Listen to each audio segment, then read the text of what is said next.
And now stay tuned for the program that is rated tops in popularity for a longer period of time than any other West Coast program in radio history. The Signal Oil program, The Whistler.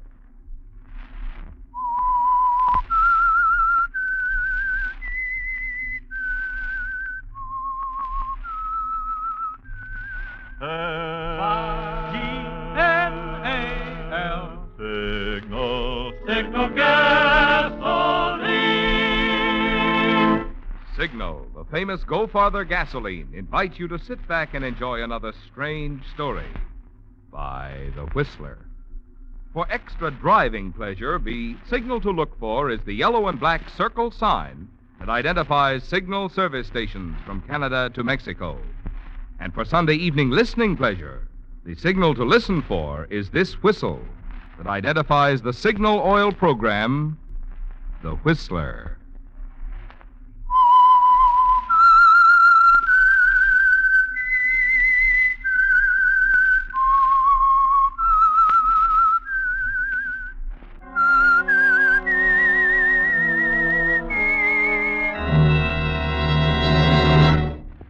I am the Whistler, and I know many things, for I walk by night. I know many strange tales, hidden in the hearts of men and women who have stepped into the shadows. Yes, I know the nameless terrors of which they dare not speak. And now the Whistler's strange story, Smart Girl. She looked beautiful standing there by the window. Part of it was because she knew how to look beautiful, and more important, when to look beautiful. For the tired businessman, Ruth Walker was like a tonic, a refreshing vision of loveliness. And at this particular late hour, Charles Harrison was particularly tired, particularly susceptible. He smiled over at her, just as he had on many occasions before, and Ruth smiled back, just right. The relationship of employer and secretary always changed in that moment. Here at her apartment, Charles' mind left the pressing urgencies in business back at the Club Formosa, left the gaming tables, the crowd, and everything but Ruth. Did you drink, Charles? Thanks, Ruth. I love being here with you. You're wonderful. You know, if you keep saying that, you might convince me. Then I'd be unbearable, darling. Oh, no, not you. Charles. Uh-huh. You know what day this is? Should I? No, men never do. Women shouldn't expect them to. How's your drink? Perfect. All right, Ruth. What day is it? A year ago today, I walked into the Club Formosa, asked for a job. There wasn't one open until I walked in, saw, and then there was. A year. Right to the day? Right to the day, Charles. Yes. Salute. Charles. Yes? It's been wonderful. Only one thing missing. For me, anyway. Oh? Not having you always, darling. 24 hours of the day, 365... Ruth. I thought we agreed long ago not to discuss that. I'm sorry, it's just... Let's not spoil anything, Ruth. There's no chains holding either of us. Only that I love you. All right. But you know I can't do anything about that. It's been agreed that if you should meet someone, some young man... I don't want to, ever. It still doesn't alter the simple fact that I'm married. That half of the Club Formosa belongs to my wife. If you want to go on status quo, we go on. If not, Ruth... I'm sorry, Charles. Of course, I shouldn't have said anything. I wish you hadn't, Ruth. I really do.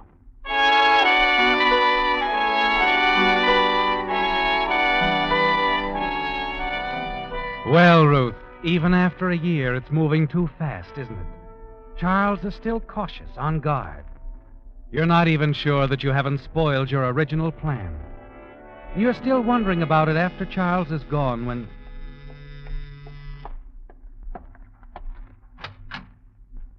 Fred, you shouldn't have come here like this. Easy, baby. I saw Charlie Boy leave.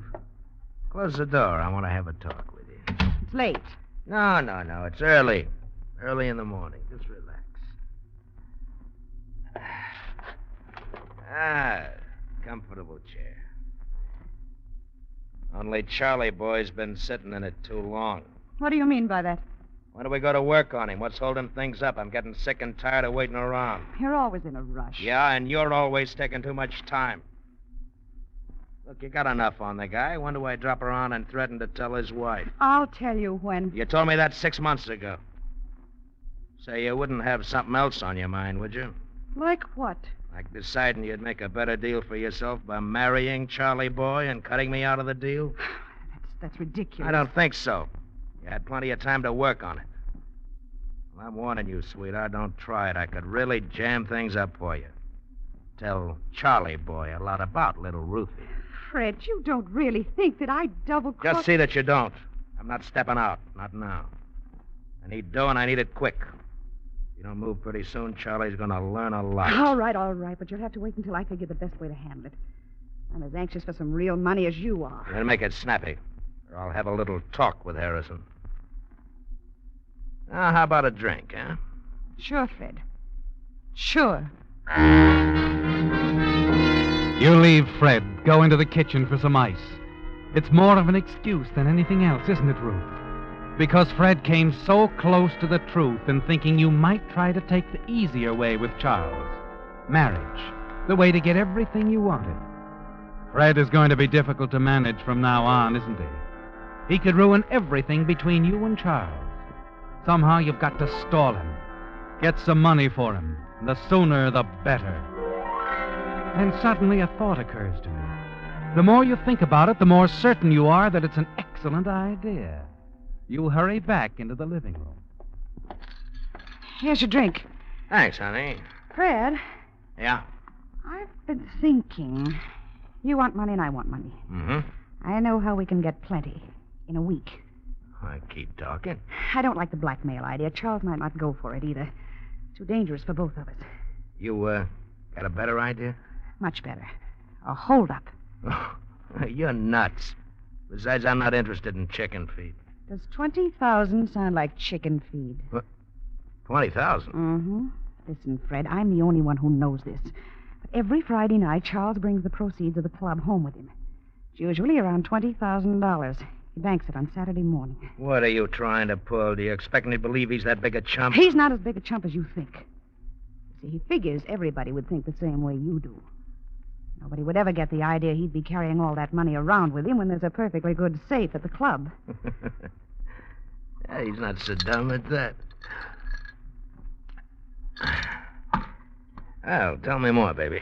When he gets home, he always drives his car into the garage under the apartment house. It's usually after 1 in the morning. The garage attendant's gone by then. Look, how about sweetening my drink up, huh? All right. Hey, honey, you got any cigarettes? In the desk drawer. Help yourself. Oh, thanks. Does, he always carry as much as you said? Mm-hmm. More or less. Yeah, I like that. I like that fine. Here you are, Fred. Ah, thanks. Ah, that's better. Well, what do you say? Well, it's dangerous, Ruth, but it's worth a try. How about, next Friday night, huh? Next Friday night's perfect. The sooner the better. We split 50-50? 50-50. But no rough stuff. He doesn't carry a gun. Don't worry, I'll handle him. Just leave everything to little old Freddie.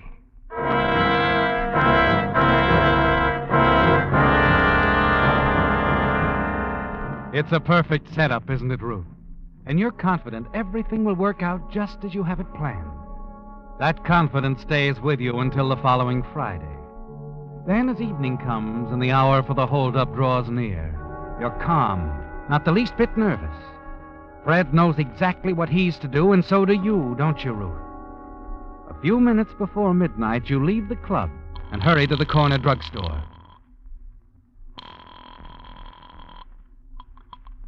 Fourth Precinct Station, Sergeant Gray. I can't give you my name.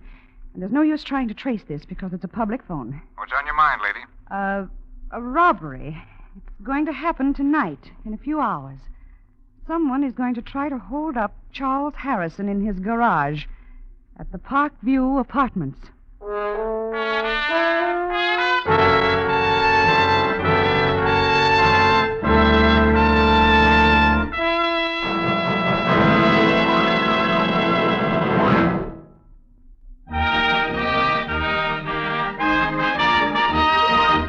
A few weeks ago, when we announced that we'd send a $20 Signal gasoline book as a token of our appreciation for every limerick read on the Whistler, we expected to use only one on each program. But some of you Whistler fans have been thinking up such good limericks that we felt you'd all get a kick out of hearing them. So tonight, Signal has asked me to skip the regular commercial and instead read 2 limericks. The first $20 Signal gasoline book is being sent to Mrs. Mary Cotts of Portland, Oregon, for this limerick. A skeptical fellow named Starr tried out every gas in his car. On business or pleasure, his mileage he'd measure, and found Signal better by far. Signal, signal, signal gasoline. Your car will go far with Go Farther gasoline. Tonight's second $20 Signal gasoline book goes to Eldon L. Collins of Santa Barbara, California, for this limerick. Said a thrifty young driver named Martin, I buy Signal gas in a carton. It doesn't take much, for its mileage is such that a savings account I am starting. Signal, signal, signal gasoline. Your car will go far with Go Farther gasoline. Well, that's all we have time for tonight, friends, but our thanks to all of you who sent in limericks. Listen for more Lucky Limericks next Sunday.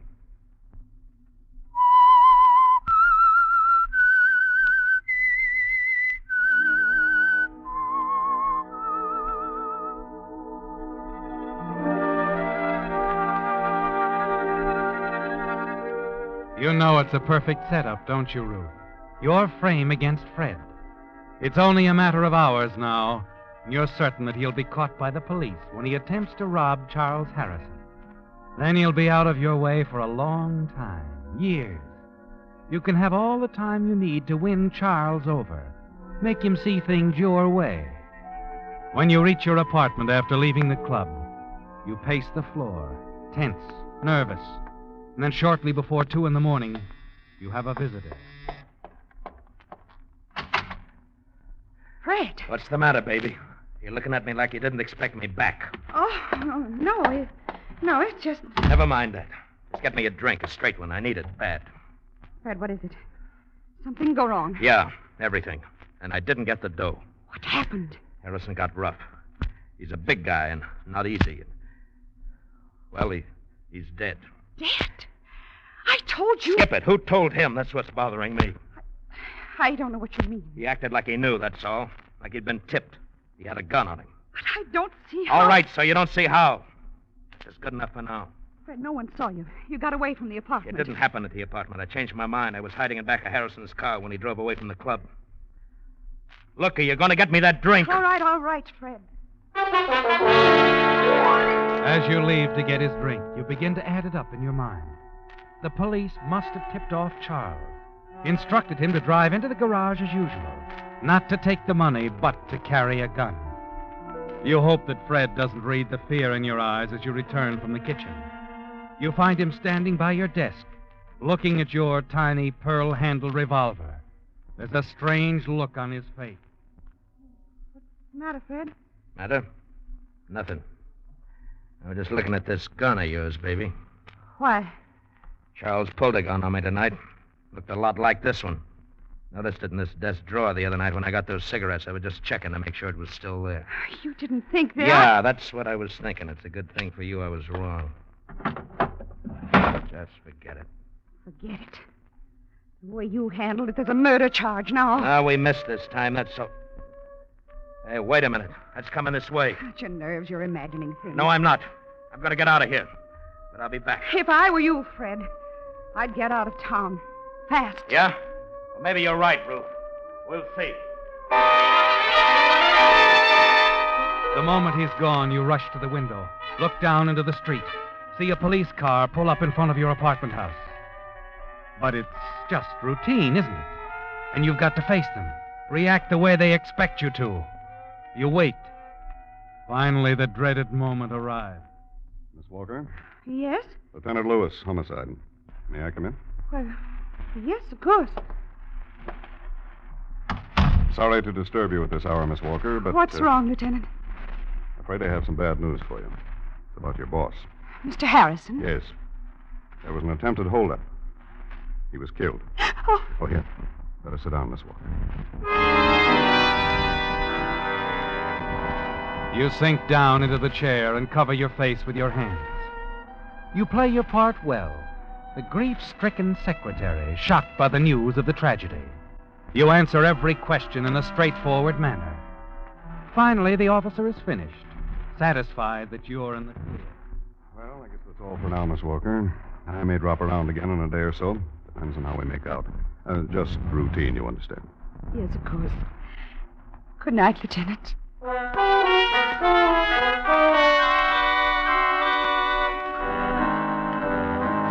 It's over, isn't it, Ruth?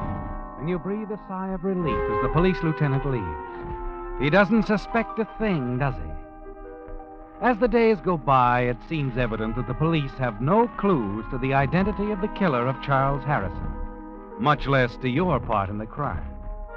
So you go on working at the club. You hear nothing from Fred and decide he must have played it safe and left town. This is more than you'd hoped for. Someone else takes Harrison's place, and in the weeks that follow, you become very well acquainted with your new boss, young, good-looking Bob Faraday, Charles Harrison's brother-in-law. Ruth, Oh, yes, Mr. Faraday. look, you want to go over these bills for me? I can't make much sense out of them. Of course.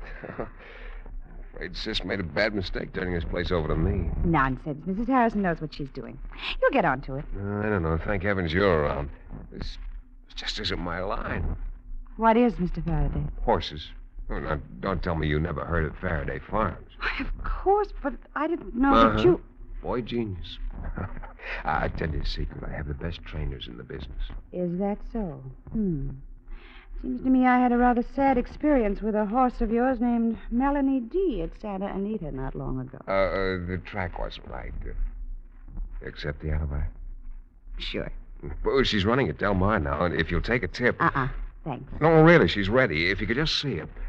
Wait a minute. I'll prove it to you. How about going down tomorrow? Watch her work out. I'd love to. Fine. I'll pick you up at 4. In the morning? Sure. Oh, now, really, you seem to forget I'm just a poor working girl, and I don't get home till 1 in the morning. Well, tonight I promised to have you home by 10. Oh? Well, didn't I tell you? You're getting the night off. Have dinner with me. And we're going to a decent restaurant. Get some good food for a change. Traitor.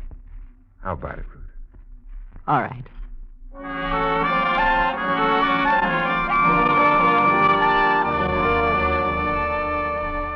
You're rather pleased with the way things have turned out, aren't you, Ruth?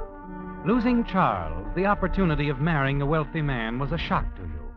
But now there's Bob Faraday, your new boss. Certainly as wealthy as Charles Harrison, younger, single, and handsome. Yes, you're attracted to Bob, aren't you? And it's quite evident he's very interested in you. In the next few weeks, you spend more and more time together. The track, moonlit rides on his boat, dinners at quiet, out-of-the-way places. And you find yourself becoming quite fond of him. Charles' death is almost forgotten now, and so is Fred Markle. By now, you're certain he took your advice, left town, and you'll never hear from him again. Yes, each date with Bob drives the memory of Fred Markle farther away. And into the stretch is narrator by half a length. And here comes Melanie D on the inside. And now it's Melanie D and narrator. Melanie D by a head pulling away. And at the wire, it's Melanie D, narrator, and Del Mar. How do you like my baby now, Ruth? Oh, darling, I take back every nasty thing I ever said about Melanie D. She's wonderful. All is forgiven? With all that money I had on her to win, what else? Hey, you know, we're not doing badly today. That's our 5th winner. We can't miss, darling. I just feel lucky. All right, let's see you pick the next race, then. It's not easy. Mr. Faraday. Yeah. One of your boys asked me to give you the message you wanted at the stable. Oh, well, all right. Excuse me, darling. I'll be right back. Meet you at the bar. How's that? Fine.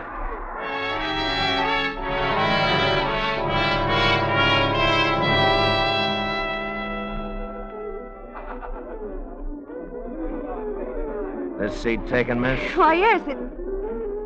Fred. I've been watching you. You won a lot today. I'm gonna need some dough, baby. Get out of here. Leave me alone. $5 grand ought to do for a starter. Where can I get that kind of money? Are you crazy? Bobby boy is pretty well healed. Don't you ask him? What? Oh, Fred, I can't do that. Oh, sure you could. Sure you could. Tell him it's for a sick relative, huh? You're out of your mind. I won't do it. Look, I've been doing some thinking, baby. So we're both on a hook. Okay, I can make trouble for you, and I will. You could make trouble for me, but you won't. I'm willing to gamble on that. Fred, listen. Figure it out for yourself. You turn me in and you lose everything. On the other hand, you play ball with Freddie and you stand to become Mrs. Bob Faraday. That's what you want, isn't it? So you can blackmail me for the rest of my life. Well, it's better than working for a living. Suppose I drop around to your apartment tomorrow night, say around 11? You'll have the dough? Well, I'll be waiting. And here comes Bobby boy on the inside. All right, I'll try, but please go now, Fred. Right. I'll see you around 11 tomorrow night. Oh, there you are, Ruth. Well, that didn't take long, darling. No, it's nothing important, really. One of my trainers, Sam Perry, got a little excited over the way fair-haired boy was acting up. Oh? Nothing wrong with him at all, You're but thinking sounds about like Fred. an old woman when it You're comes to trapped, horses. aren't you? You haven't the courage to go to the police, and Fred knows it. He'll keep coming back again and again for more money. And you're certain that Bob Faraday will find out sooner or later. You don't want that to happen, do you? Bob means everything to you. And you're going to hold on to him at all costs. Now you've got to think, Ruth. Find some way to get rid of Fred. I'll tell you, see, Dave, Dave's usually pretty good with his tips. This one looks mighty good. I've got just the answer, Ruth. Homicide. What? Homicide. The horse we're going to bet on in the next race. Homicide. It's a sure thing, darling. You can't miss. That's it, isn't it, Ruth? Homicide. You're certain it's the answer to everything. The one way you can get rid of Fred Markle for good. You know he's the only link between you and the murder of Charles Harrison. The only threat to your future happiness with Bob. The next night, back at the club, you plead a headache, leave early, hurry back to your apartment. And then a few minutes after 11... Wow, smart girl. You're home. Come in. Thank you. You came up the back way? Haven't I always? Don't worry, honey. I wouldn't want to make Bobby boy jealous. You know me. I wouldn't want to ruin things between you. As long as you play ball. That's very kind of you, Fred. Got the dough? Yes. 5,000, wasn't it? It's over here in the drawer. That's the way I like to do business. No fuss, no... What's the idea? That gun's liable to go off. It will, Fred. Now, what are you doing? Just calling the switchboard downstairs. The clerk's testimony will come in handy. And now, wait a minute. What's going on here? Desk. Get me the police, quickly. Look, give me that. No, stay away from me. Stay away! Miss Walker. Miss Walker. Yes. Miss Walker, what's happened? A man forced his way into my apartment. I shot him. I think he's dead.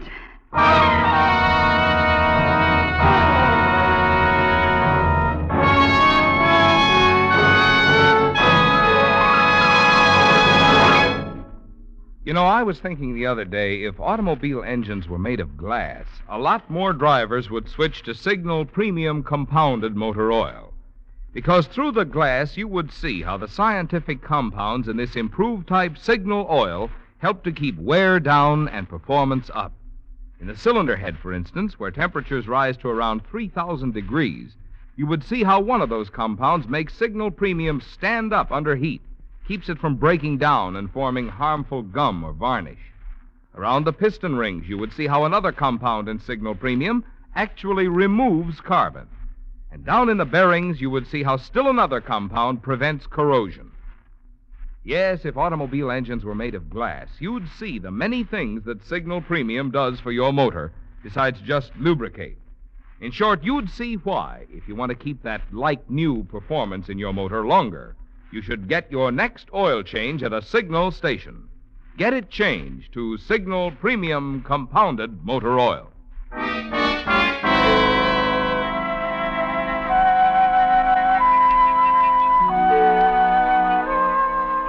It was easy, wasn't it, Ruth? Everything went exactly as you planned. Your timing was perfect, phoning the desk clerk at just the right moment.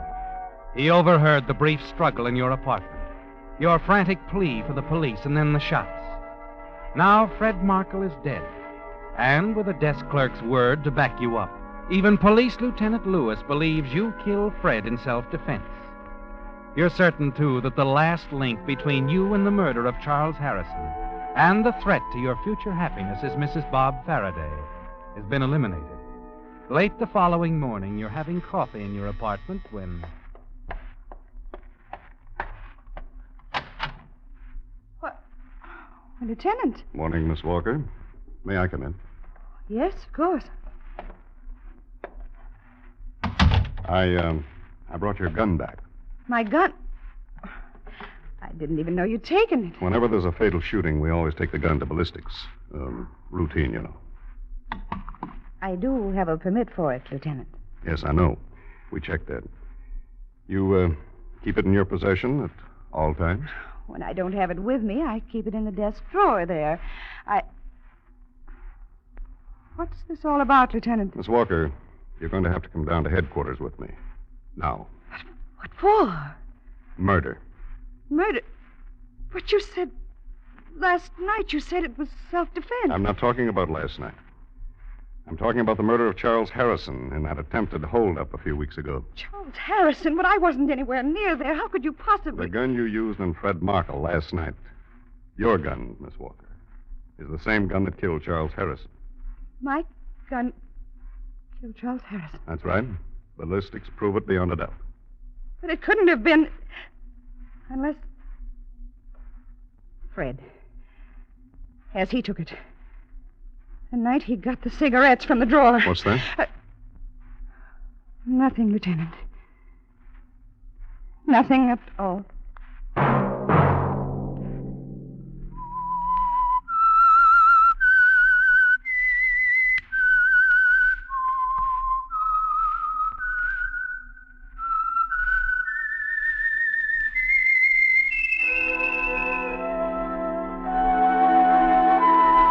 Let that whistle be your signal for the Signal Oil program, The Whistler, each Sunday night at this same time. Brought to you by the Signal Oil Company, marketers of Signal gasoline and motor oil and fine quality automotive accessories.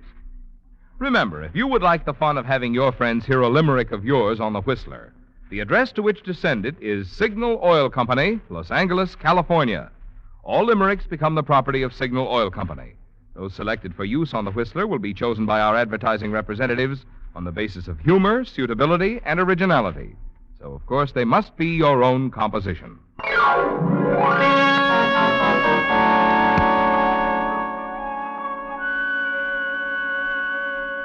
Featured in tonight's story were Mary Lansing, William Conrad, and Ira Grossell. The Whistler was produced by George W. Allen, directed by Sterling Tracy, with story by David H. Ross, music by Wilbur Hatch, and was transmitted to our troops overseas by the Armed Forces Radio Service. The Whistler is entirely fictional, and all characters portrayed on The Whistler are also fictional. Any similarity of names or resemblance to persons, living or dead, is purely coincidental. Remember, at this same time next Sunday, another strange tale by The Whistler.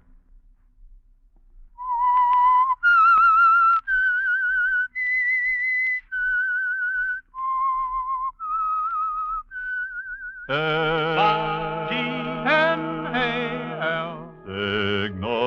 Signal gasoline. Marvin Miller speaking. This is CBS, the Columbia Broadcasting System.